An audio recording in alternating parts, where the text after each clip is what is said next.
I will grant a full, absolute, and unconditional presidential pardon to two handsome Thanksgiving turkeys, and this is their lucky day. This is a lucky day for them.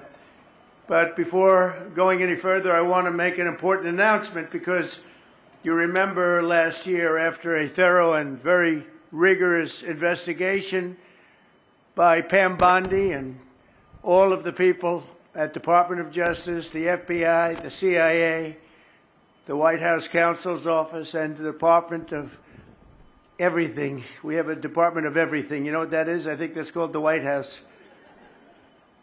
Into a terrible situation caused by a man named Sleepy Joe Biden. He used an auto pen last year for the turkey's pardon. So I have the official duty to determine, and I have determined, that last year's turkey pardons are totally invalid, as are the pardons of about every other person that was pardoned other than, where's Hunter? No, Hunter's was good. That was the one pardon, Pam, that was good, right? The rest of them are all invalid. I don't know what the hell you're going to do about that, but that's, now we're going to take a little of the joking. That is a mess. But they're hereby null and void. The turkeys known as Peach and Blossom last year have been located, and they were on their way to be processed, in other words, to be killed. But I have stopped that journey, and I am officially pardoning them, and they will not be served for Thanksgiving dinner. We saved them in the nick of time. This one has plenty of time, but they were saved in the nick of time. We're thrilled to be joined today by Vice President J.D. Vance, Second Lady Usha Vance, their daughter Mirabelle, and along with Attorney General Pam Bondi, Secretaries Marco Rubio, Scott Bessent, Pete Hegseth, Brooke Rollins, Howard Lutnick, Linda McMahon, Scott Turner, Administrator Lee Zeldin, who's done a great job. A nuclear power plant gets approved in less than a week. Okay? I'm only kidding, but pretty close to that. And we have more. Where's Lee? Stand up, Lee. One of my great superstars. Thank you. It used to take 20 years before you got rejected when you put in an application. Now we're doing it in a matter of weeks, right? And that's why we have the biggest plants anywhere in the world. We're leading in AI. We're leading in everything. Our auto plants are pouring back into our country. Wait till you see the jobs coming with them. But many of them are under construction, but Lee's done a great job in getting those approvals. I appreciate it very much. FBI Director Kash Patel, who's been very busy doing a great job also. Thank you, Kash. Along with members of, see, you got a following, Kash. Along with members of Congress, and in particular I want to mention Jason Smith and David Rozier. Where are those two guys? Come on, stand up, fellas. What good people. Jason knows more about the tax code than any living human being. He knows so much, we don't even want to hear about it, right? Too complicated. We're going to make it a simpler code. But we did in the great big beautiful bill that was just passed, your imprints all over that, and it's amazing. The biggest tax cuts in the history of our country for middle-income people. The biggest tax cuts in the history of our country for middle-income people. And the biggest jobs bill ever passed, and nobody thought we could get that one done. I'm glad. We actually put 4 years, actually probably 8 or 10 years, but we put 4 years worth of material into one great big beautiful bill. So that worked out very well, and I want to thank everybody for working on it. JD, that was a great, well, you know, we were going to do it in small bills. We're going to have 18 bills and do it along the process. I'm glad, Scott, that we got it done. Because dealing with these Democrats, I think that was our one shot. But we have it all in one great big beautiful bill. Thanks as well to the chairman of the National Turkey Federation and the CEO of Butterball. That's a big deal. Jay Jandren. Where's Jay? Thank you. Stand up, Jay. Thank you very much.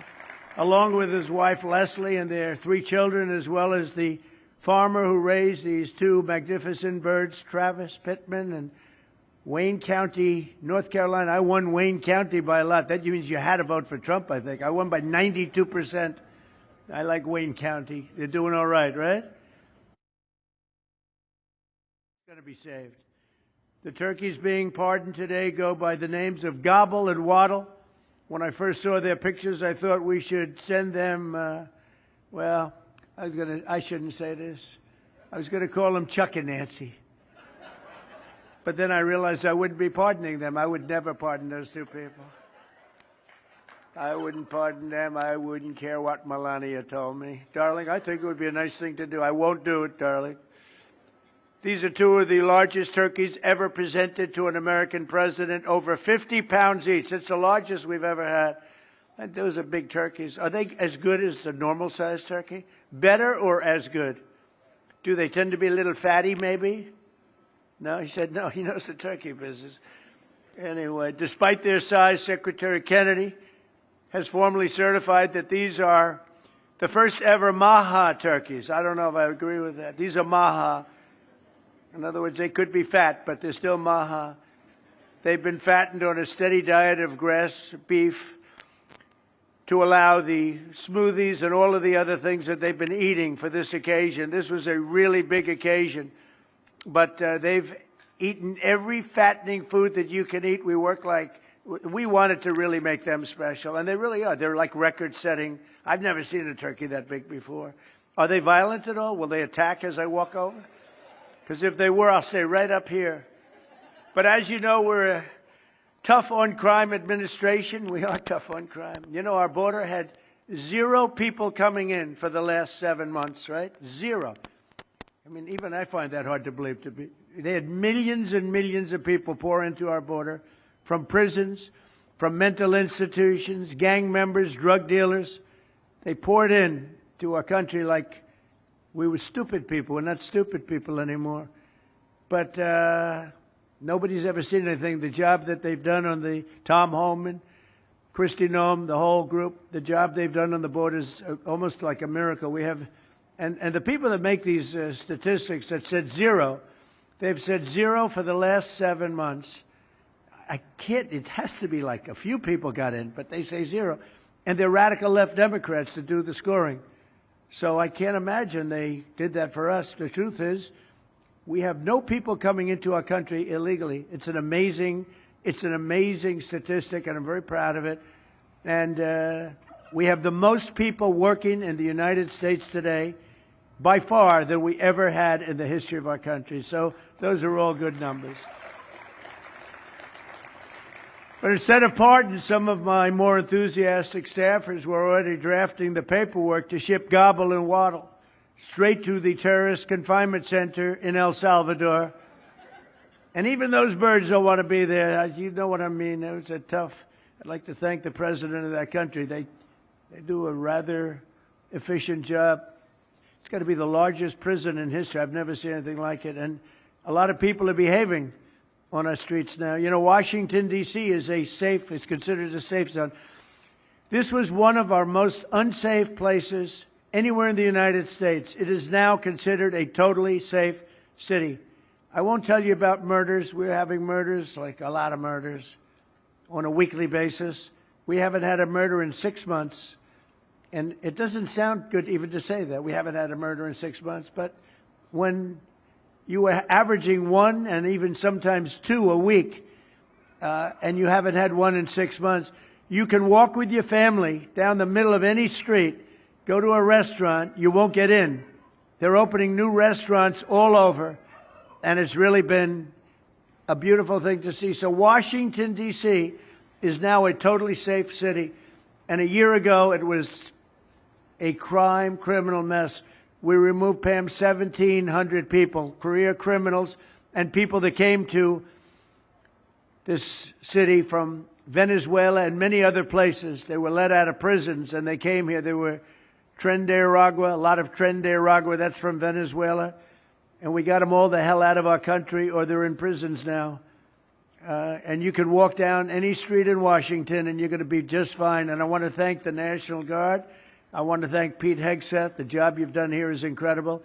And I hear you having the same kind of success in Memphis, Tennessee, where you had an even worse situation. And Memphis crime is down 64% in 3 weeks. And by the time you have 4 or 5 weeks, you're going to have it down almost where there won't be crime. And we could do that in Chicago, by the way, if they would let us.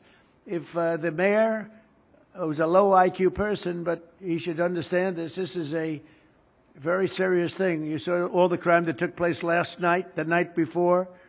The woman with the burning, they burned the woman.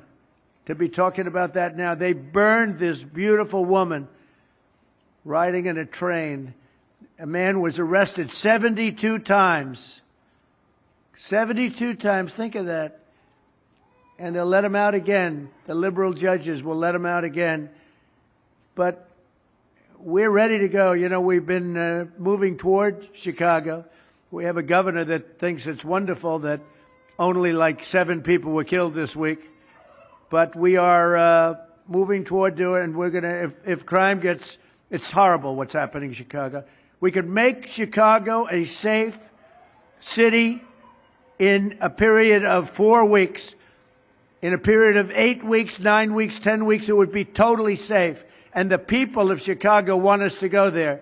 And if you look at the crime that's taken place in Chicago in the last 2 weeks, just take a look. It's on the front page of every newspaper. It's out of control. The mayor is incompetent, and the governor is a big fat slob. He ought to invite us in, say, please make Chicago safe. We're going to lose a great city if we don't do it quickly. Make Chicago. We'll do the same thing as we did in D.C., the same thing as we did everywhere we've gone. It's become almost instantly safe. And I want to do it in Chicago. So Governor Pritzker, if you're listening, let's get your act together. Invite us in. We're going to make your place so safe. You're not going to have these crimes that are making the newspapers and the front page of every newspaper and television story, news story. We'll make Chicago a safe place very quickly. I looked at the various cases, granting mercy, discovering that the terrible trauma that everyone's going through. And I had a little bit of a Pritzker joke. I was going to talk about Pritzker in size, but when I talk about Pritzker, I get angry because he's not letting us do the job. So I'm not going to tell my Pritzker joke. They have a very cute little joke, you know. Some speechwriter wrote some joke about his weight. But I would never want to talk about his weight. I don't talk about people being fat. I refuse to talk about the fact that he's a fat slob. I don't mention it. On a more serious note, as we gather around the dinner table, I'd like to lose a few pounds too, by the way. And I'm not going to lose it on Thanksgiving, I can tell you that. Because I'm going to have a turkey, but it's not going to be that one. I hope all Americans will have the chance to enjoy the fellowship of family and friends and renew our faith in God's providence. 1 year ago, we were a dead country 1 year ago. The King of Saudi Arabia said it to me. He said it to me actually 4 months ago when I was in Saudi Arabia, Qatar, UAE. He said, you know, 1 year ago, the United States was a dead country, and now you've got the hottest country anywhere in the world. We're the hottest country. We have $18 trillion being invested. As of now, we're not even close to being 1 year. The most ever was $2 trillion for a certain country I won't name when during the last administration. In 4 years, they had less than $1 trillion being invested in the country. In 9 months, we have over $18 trillion. It's a number that nobody has ever even thought possible. And that's in building plants and building so many things, investments in our country. Nobody's ever seen anything like it. But we have more people working. We have more people praying. The churches are coming back. I don't know if you've been reading that story, but religion is coming back to America. Some people say, oh, why would you mention that? To me, that's a big deal. And this Thanksgiving, we're also making incredible strides to make America affordable again. Walmart announced that the cost of their standard Thanksgiving meal is 25% lower than just 1 year ago. That's a big deal. According to the USDA, the price of Thanksgiving turkey is down 33% from its Biden era highs. Potatoes are down 13%. Ham is down 15% compared to last Thanksgiving. So we are down to a level that we haven't seen in a long time. Egg prices are down 86% since March, and gasoline will soon be hovering around $2 a gallon.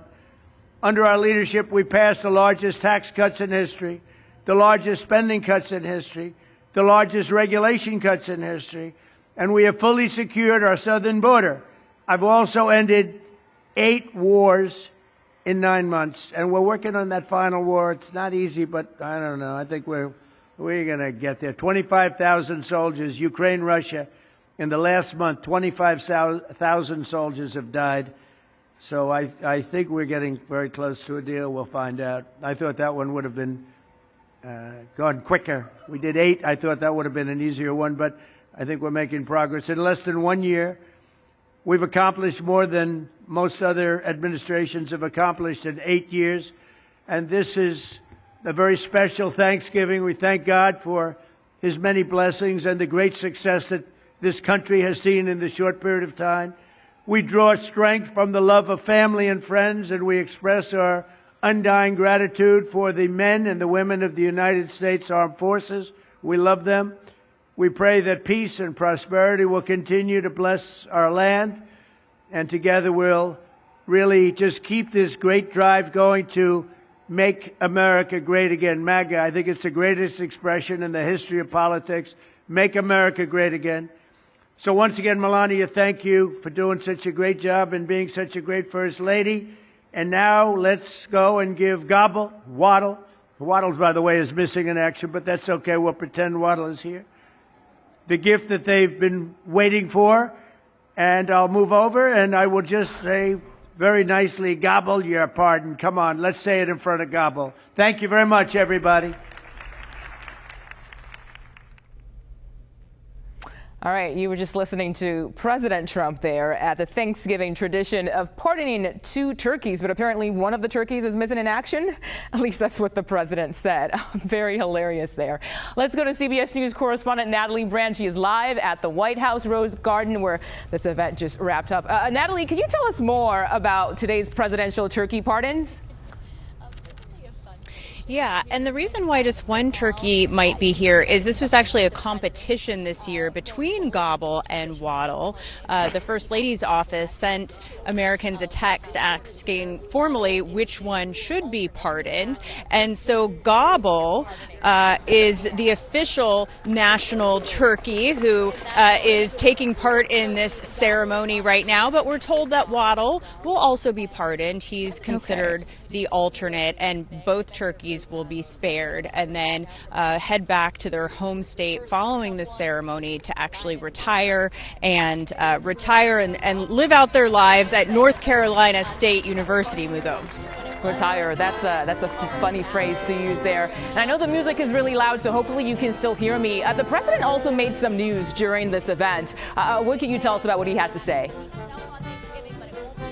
Yeah, this is usually a lighthearted, fun speech, and he definitely started out that way, made jokes about the turkeys last year pardoned by former President Biden, maybe perhaps not being actually pardoned because he claimed that President Biden used the auto pen.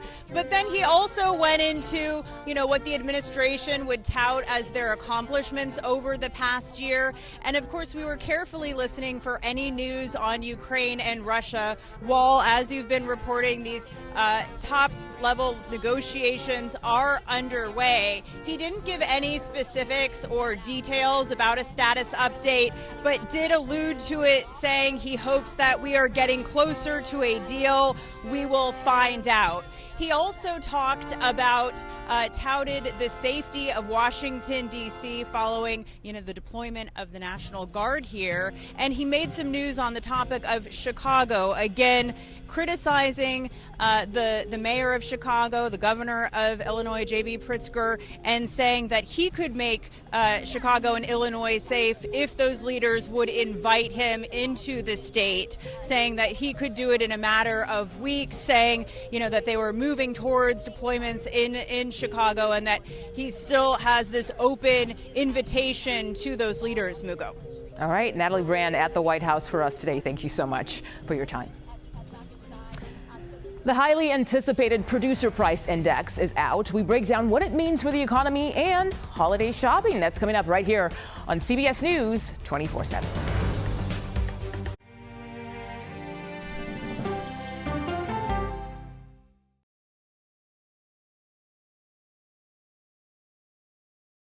Go to the ends of the earth. We'll hit the heights. A great adventure together. And reach for the stars. Star power. I like it. So cool. But wait, there's more. Experience thought-provoking, something that's undeniable. With mindfulness. Innovative, magical. It's like being a child. And truly original reporting. God, you do your research. I tell a good story. Because there's always something new under the sun on CBS Sunday morning.